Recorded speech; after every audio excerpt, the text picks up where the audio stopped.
Okay, so we'll discuss interval notation. So interval notation is important in representing values of x if x is not a single value. So typically we will be using this interval notation in finding the solution of x in rational inequalities, because in an inequalities the values of x are not a single value but rather a set of value. So meaning it will describe a range of values. Okay, so let's have a number line for us an example.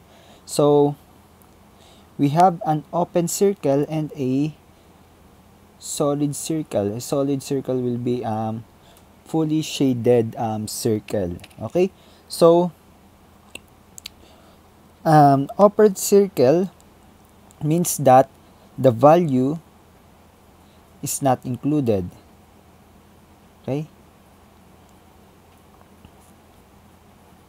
okay, so for example, on this number line, we have either number line, okay, and an arrow wherein this arrow represent the set of values, the range of values of x. Okay, so this open circle means that the values of x will be limited to this region, to the -1 region, but -1 will not be included to the set of values.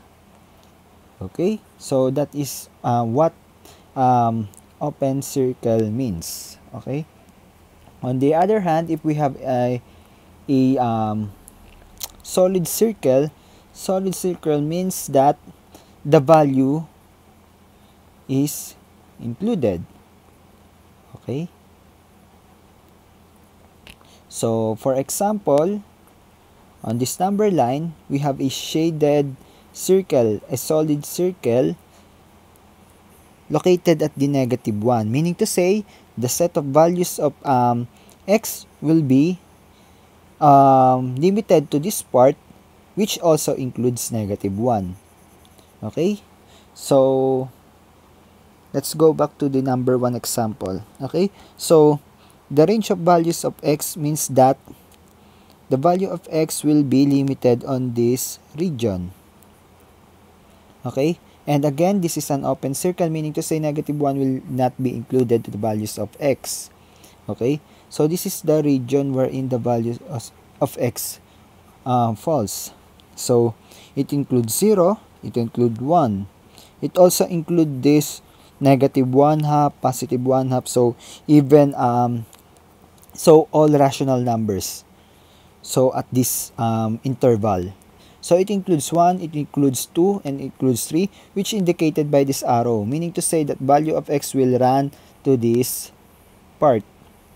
So all values running from -1 to the right will be included to the value of x. Okay, so 3, 4, 5, 10, 100, 1,000, that will be included to the interval values of x. So how we will represent this as an interval notation? Okay, so as an interval notation, again, you should start with the left in representing the interval of values of x. Okay, so from -1, so you place -1 here, comma, to the negative infinity. Okay, so meaning to say a positive infinity rather. So from -1 to the right. Okay, so right direction meaning that is positive, left direction means that is negative. So from -1 to the right, indicated by the arrow, so it means all the values to the right. So it means that is infinity, specifically positive infinity. Okay, so this will be interval notation, and we would like to use parentheses. So a parenthesis here means that -1 is not included. Okay, -1 is not included, and you should also place parentheses. So every time you encounter an infinity symbol, so the symbol that follows after the infinity symbol will be parenthesis as always. Okay? So it will be parenthesis. So let's have another example. So this include the values from -1 to the left, meaning to the negative infinity. So this include -2, -3, -4, -5, -6, -10, -100, -1,000, -1,000,000. So that will be negative infinity. Okay? So to write that again, if every time you get to a chance to have an infinity symbol, the symbol that resides near the infinity symbol will always be parentheses. Okay? So parentheses, negative infinity. So from left to right tayo. Left to right. So this will be negative infinity, comma, the next significant value will be -1. Okay, so -1. Okay, so it means from negative infinity to -1. However, we are using a solid bracket, a solid circle. So it means that the value of x will include -1. So instead of using parentheses to indicate the inclusion of -1 to the values, we should use bracket. So negative infinity, comma, -1 bracket means that -1 is included to the set of values of x. Okay. However, we have two intervals present in this number line, one on this left, one on this right. Okay. So to represent two intervals in a set of values of x, so we should introduce the symbol u, meaning union. Okay, union.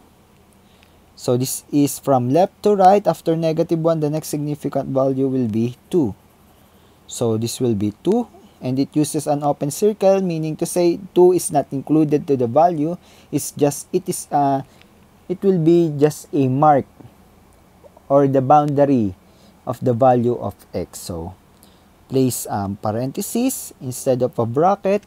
So 2, comma, will be from after 2 is the arrow, meaning positive infinity to the right. Positive infinity and parentheses. Okay?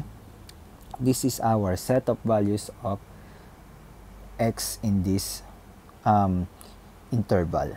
Okay, so let's have another example.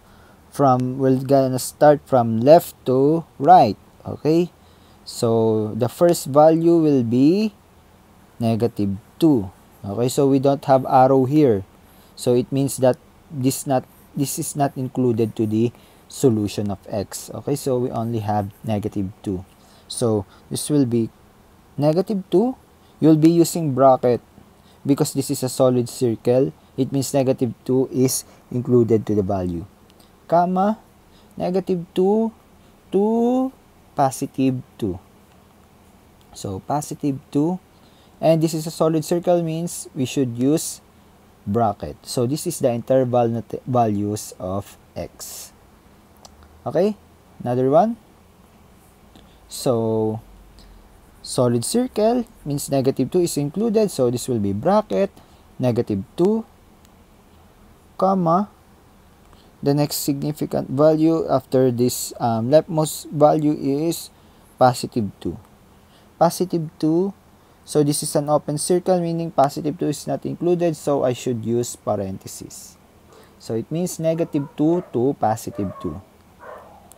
Another one. From left to right, so left is -3. This is an open circle, so I should use parentheses. -3, comma, +3. And this is a parenthesis because this is in open circle. So -3, +3, wherein -3 and +3 is not included to the set of values. Okay? And last example. So from left to right again.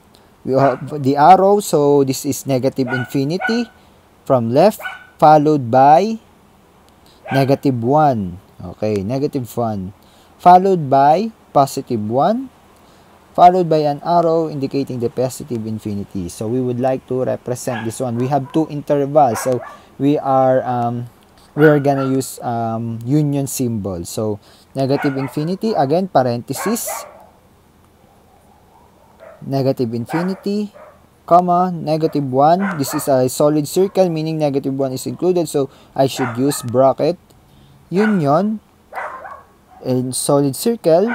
So bracket, positive 1, comma, positive infinity, and parenthesis. So this is the interval notation for this example. Okay, thank you.